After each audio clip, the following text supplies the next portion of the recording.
ఏడవ తరగతి గణితము సామాన్య సమీకరణాలు అధ్యాయం 3 సామాన్య సమీకరణాలు. ఇక్కడ మనం ఒక ఉదాహరణ తీసుకుందాం.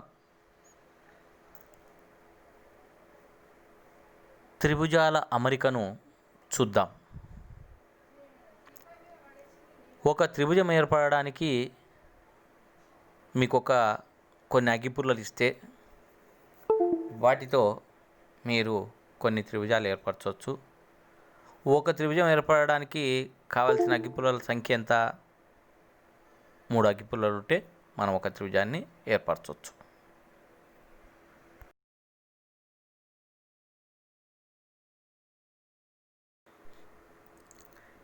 ఇక్కడ చూడండి, 2 త్రిభుజాలు ఏర్పడడానికి కావలసిన అగ్గిపుల్లల సంఖ్య అంటే మీరు 3 అగ్గిపుల్లల చేత ఒక త్రిభుజాన్ని ఏర్పరిచారు కాబట్టి 2 త్రిభుజాలకు ఎన్ని అగ్గిపుల్లలు కావాలి? 6 అగ్గిపుల్లలు కావాలి. అట్లాగే 3 త్రిభుజాలు ఏర్పడడానికి కావలసిన అగ్గిపుల్లల సంఖ్య ఎంత? ఆలోచన చేయండి.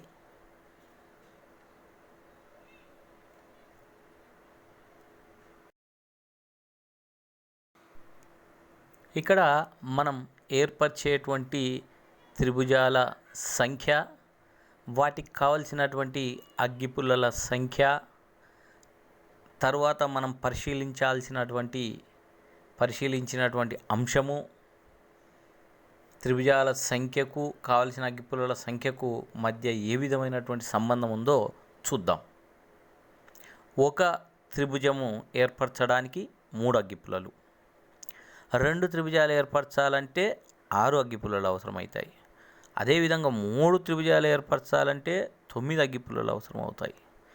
4 త్రిభుజాలు ఏర్పరచాలి అంటే 12 అగ్గిపుల్లలు అవసరం అవుతాయి. 5 త్రిభుజాలు ఏర్పరచడానికి 15 అగ్గిపుల్లలు అవసరం అవుతాయి. అంటే ఇక్కడ మనం పరిశీలించినటువంటి అంశం ఏం చూడండి, 3 అగ్గిపుల్లలు ఒక త్రిభుజము ఏర్పడుతుంది. అంటే 3 1 3.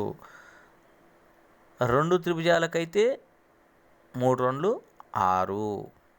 అదేవిధంగా 3 3 9, 3 4 12, 3 5 15. ఆ విధంగా అగ్గిపుల్లల సంఖ్యకు త్రిభుజాల సంఖ్యకు అక్కడ ఒక సంబంధం అనేటువంటిది ఏర్పడింది. ఇక్కడ త్రిభుజాల సంఖ్యకు కావలసిన అగ్గిపుల్లల సంఖ్యకు మధ్య మనకు ఒక సంబంధం ఏర్పడింది. దాన్ని మనం సూత్ర రూపంలో రాయొచ్చు.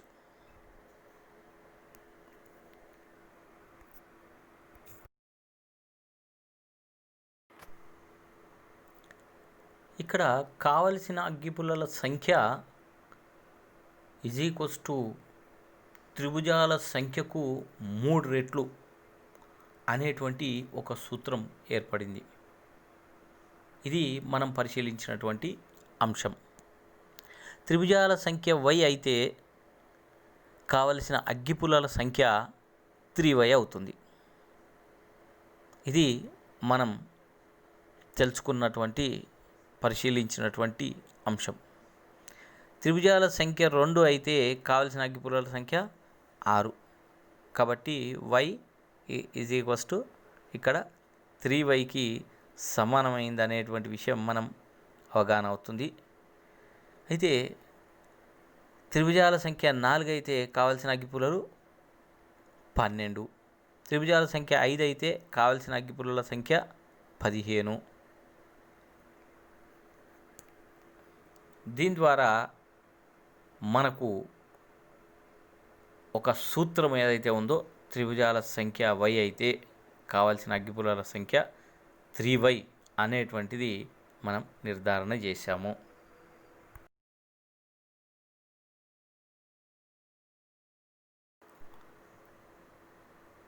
ఇక్కడ త్రిభుజాల సంఖ్య పెంచితే అగ్గిపుల్లల సంఖ్య కూడా పెరుగుతుంది. కావున y అనేది చరరాశి. చరరాశి యొక్క నిర్వచనము ఏ సంఖ్యా గుర్తుకు ఒకే విలువ ఉండదో దానిని చరరాశి అంటాం. అంటే ఇక్కడ విలువ మారుతూ ఉంటుంది. అంటే X, Y, Z, A, B, C అని చరరాశి యొక్క అంశాన్ని మనం చరరాశులను సూచిస్తాం ఈ అక్షరాల చేత. X, Y, Z, A, B, C, D, P, Q, R and so on. ఇప్పుడు తీసుకున్నటువంటి ఈ విలువలు ఎక్స్ ఒక సమస్యలో మన సమస్యలో ఎక్స్ యొక్క విలువ ఏదైనా ఒకటి అనుకున్నట్లయితే ఒక సమస్యలో ఎక్స్ యొక్క విలువ ఒక రకంగా ఉంటుంది, మరొక సమస్యలో ఎక్స్ యొక్క విలువ వేరే విధంగా ఉంటుంది. అంటే ఒక సమస్యలో ఎక్స్ విలువ 3 ఉంటే మరొక సమస్యలో ఎక్స్ విలువ 12 ఉండొచ్చు లేదా 20 ఉండొచ్చు. కావున దీన్ని వీటిని మనం చరరాశులు అని X, Y, Z, A, B, C, D, PQR and so on వీటిని మనం చరరాశులుగా చెప్తాం.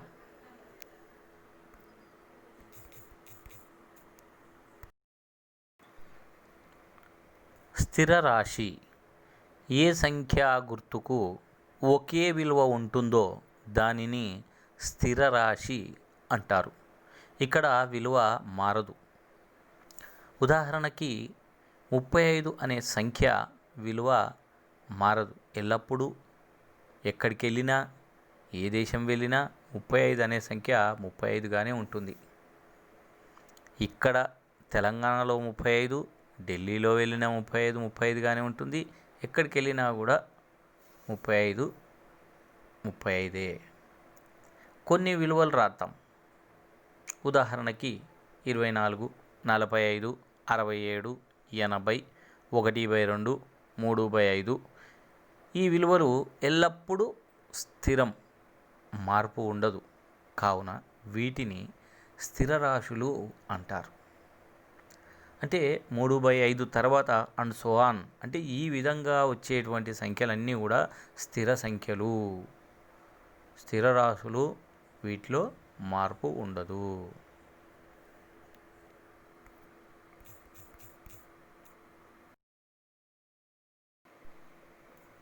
బీజీయ పదం చరరాశితో ఉన్న పదాన్ని బీజీయ పదం అంటారు. ఉదాహరణకు ఎక్స్, 2y, 5ab, 2xy ఇవన్నీ కూడా చరరాశులు ఉన్నాయి కాబట్టి వీటిని బీజీయ పదం అంటారు. అట్లాగే సంఖ్యాపదం సంఖ్యలతో ఉన్న పదాన్ని సంఖ్యాపదం అంటారు. ఉదాహరణకి 18, 54, 66, 32 and so on, 2/3, 5/7 and so on. ఈ విధంగా ఉన్నటువంటి సంఖ్యలతో ఉన్నటువంటి పదాన్ని సంఖ్యాపదం అంటారు. తర్వాత బీజీయ సమాసం. 2x + 5, 7a + 3b - 8c. తర్వాత 3y + 2b - 9 and so on. ఈ విధంగా ఉన్నటువంటి వాటిని మనం బీజీయ సమాసాలు అంటాము. వాటికి ఇవి ఉదాహరణలు.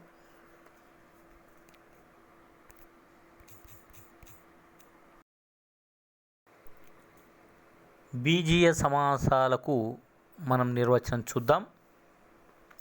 చరరాశి పదాలు మరియు సంఖ్యా పదాలు కలిగి ప్లస్ లేక మైనస్తో ఉన్న వాటిని బీజీయ సమాసాలు అంటాము. ఉదాహరణకి 2x + 5y - 9z లేదా a + b - c. దీంట్లో చూడండి, చరరాశులు ఉన్నాయి మరియు సంఖ్యాపదాలు కూడా ఉన్నాయి. కాబట్టి ఈ విధంగా చరరాశులు, తర్వాత సంఖ్యాపదాలు కలిగి ప్లస్ లేదా మైనస్తో ఉన్నటువంటి వాటిని బీజీయ సమాసాలు అంటాము. తర్వాత ఇంకొక ఉదాహరణ 3ABC plus 2AB minus 7BC. తర్వాత 3x ప్లస్ 8y మైనస్ 4. ఈ విధంగా అయినా కూడా ఉండొచ్చు. నెక్స్ట్ ఇంకొక ఉదాహరణ చూద్దాం. XYZ plus 3YZ minus 9Z. లేదా AB plus BCD minus AD. ఈ విధంగా కూడా ఉండొచ్చు. వీటన్నిటిని కూడా మనము బీజీయ సమాసాలు అంటాం. ఉదాహరణకు కొన్నివి.